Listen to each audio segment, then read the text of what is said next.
Good morning, everyone. I'm Megyn Kelly. It's Thursday, April 24th, 2025, and this is your AM update. So I think it's going to work out very well. But no, it's at 145%. It will not be anywhere near that number. President Trump making news on his tariff policy toward China. And we're trying to remove these public safety threats and national security threats as quick as possible. They're putting every roadblock imaginable in front of us to prevent us from doing that. Border Czar Tom Homan unleashing on activist groups trying to prevent President Trump from deporting criminal illegal aliens. And President Trump considering increasing taxes on the wealthy in his so-called big, beautiful tax bill. All that and more coming up in just a moment on your AM update. As President Trump is settling into his new administration, one of the top Democrats in Congress aiming to undermine the Trump agenda is Democrat Senator Dick Durbin of Illinois. And according to our sponsor, the Electronic Payments Coalition, Senator Durbin has a new plan, a government takeover of your credit card. Today, Americans have thousands of choices in credit cards, but they say Senator Durbin's plan will result in less competition and less security, which means more risk for your credit and your identity.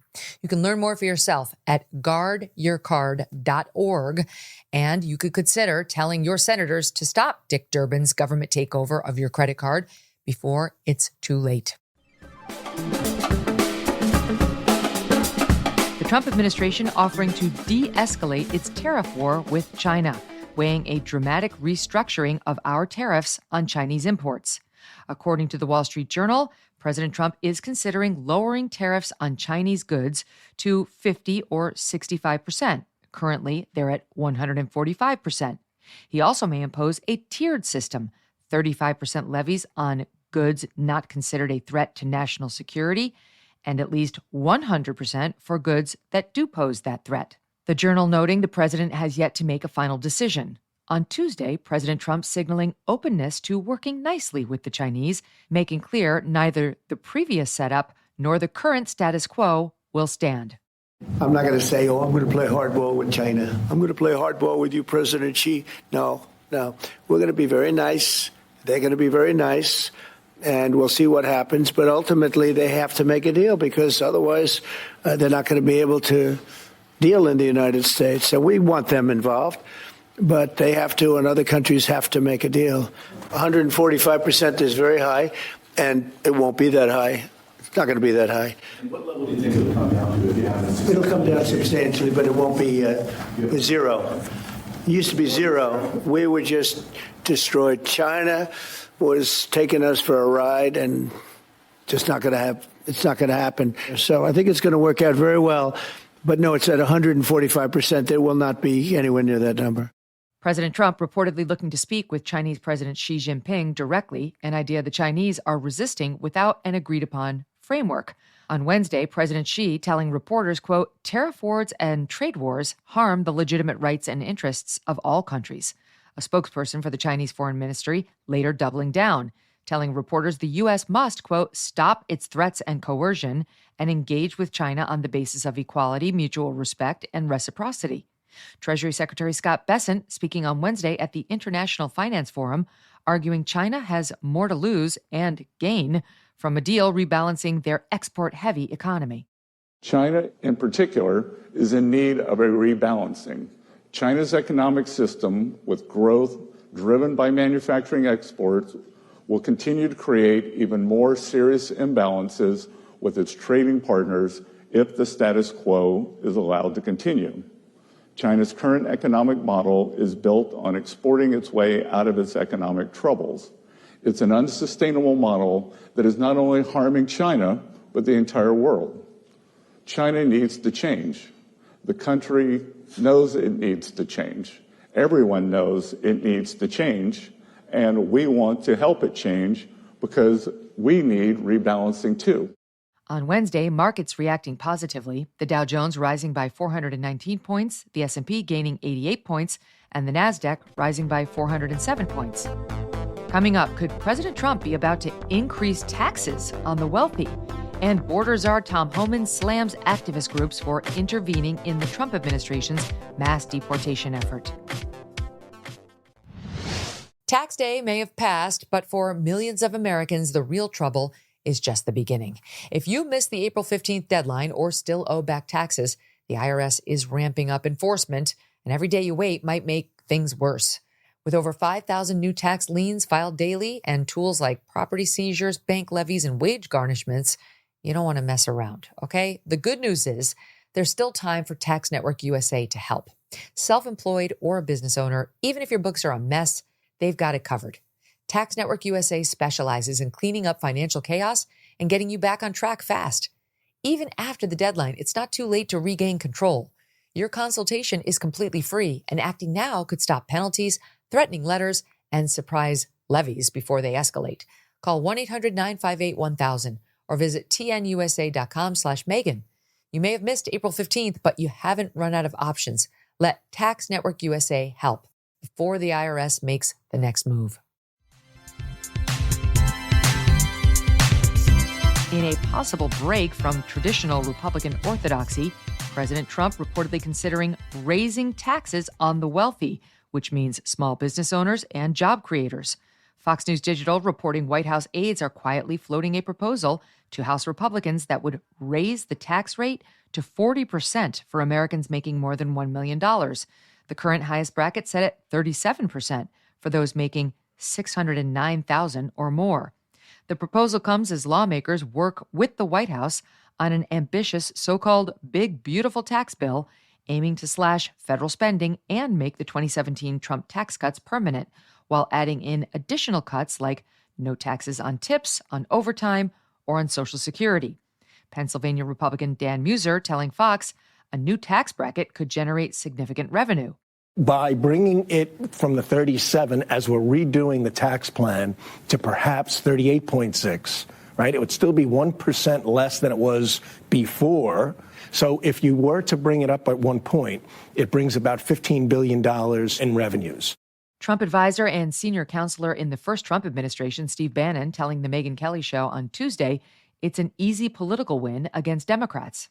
If you look at the tax bill, everybody's talking about is President Trump is open to, and I think you're going to be shocked to see that President Trump is not going to allow a snapback at the upper bracket. In fact, I think he'll create $1 million bracket, and that bracket will be at 40%. He will actually tax the wealthy in this entire tax plan, something that Schumer and Pelosi and Biden didn't do in the first 100 days when they had everything in 2021. They talked about it. It didn't even come out of committee. President Trump will do it. Not all Republicans on board, however, some GOP lawmakers expressing stern opposition.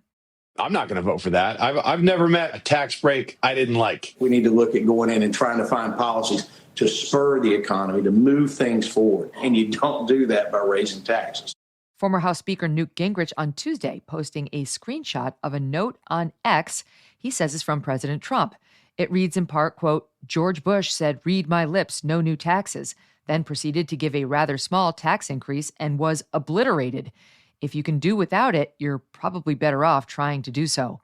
The speaker did not specify when that note was written, though the message echoes President Trump's consistent warnings on the campaign trail. If Democrats win, taxes will go up. Republican lawmakers aiming to release the tax package in May. Border Czar Tom Homan Wednesday on Fox slamming activist groups for launching what he calls a coordinated legal campaign to obstruct the Trump administration's mass deportation efforts. But here's what they're doing, Bill. Here's the plan. The Biden administration overwhelmed the system. 10.5 million people came to the border. They know it's going to take years to get through the court docket. By then, they're hoping there's another Democratic administration in. They'll have U.S. citizen children. Then all of a sudden, nobody wants them removed. When they detain them, they get a hearing in 35 days. They release them. Now it's going to take 5 to 7 years. They're going to keep playing this game to the immigration court, to appeal after appeal after appeal, district judge, to slow us down, because their hopes is they'll gain power again, then they can warn amnesty to 10 million illegal aliens that are released in this country illegally. That is their plan, and we're trying to remove these public safety threats and national security threats as quick as possible. They're putting every roadblock imaginable in front of us to prevent us from doing that.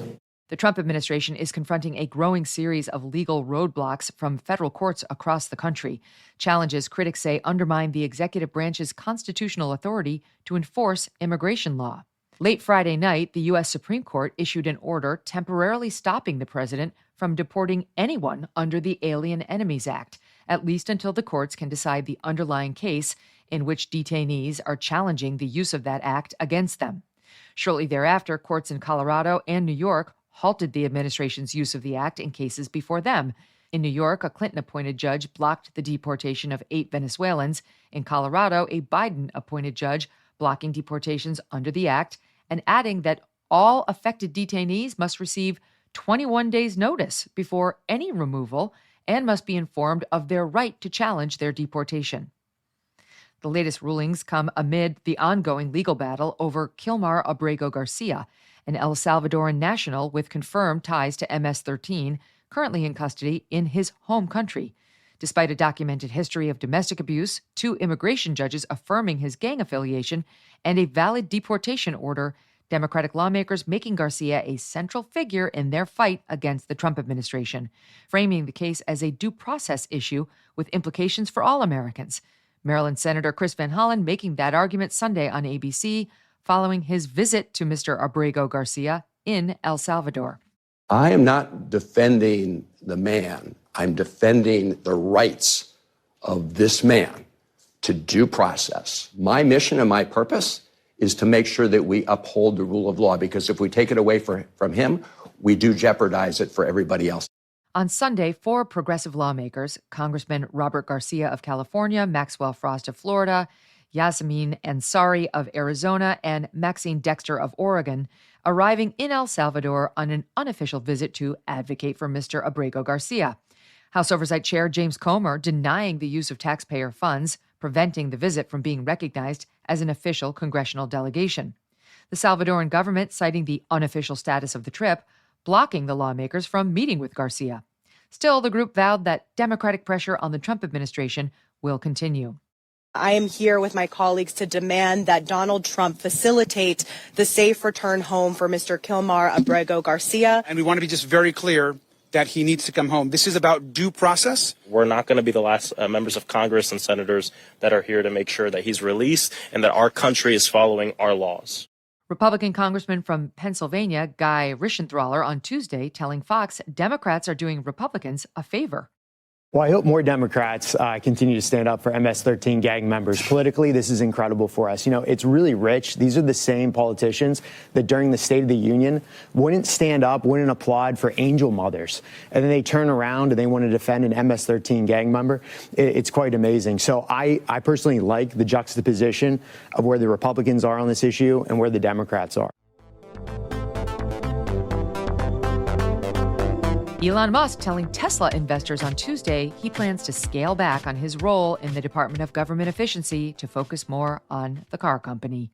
Starting probably next month, May, my time allocation to DOGE will drop significantly. I'll have to continue doing it for probably the remainder of the president's term, just to make sure that the waste and fraud that we stop does not come roaring back. So I think I'll continue to spend a day or 2 per week on government matters for as long as the president would like me to do so, and as long as it is useful. Starting next month, I'll be allocating far more of my time to Tesla. The announcement comes in the wake of a poor Q1 earnings report, profits falling by 71% compared to the same time last year, the stock price down 50% overall from its December peak. The electric car company targeted by left-wing activists in a nationwide Tesla takedown campaign designed to punish Mr. Musk for working with the Trump administration. More than 50 incidents reported against Tesla vehicles and facilities since January, ranging from vandalism to arson. Authorities arresting at least 9 suspects in connection with the violence so far. Mr. Musk standing by his government work, telling investors the U.S. is facing an existential crisis. I believe the right thing to do is to fight the waste and fraud and get the country back on the right track, and working together with President Trump and his administration. Because if the ship of America goes down, we all go down with it, including Tesla and everyone else. The announcement reassuring investors, Tesla stock rising about 5% on Wednesday following Musk's remarks. Despite Musk stepping back, DOGE's work in the Trump administration will continue.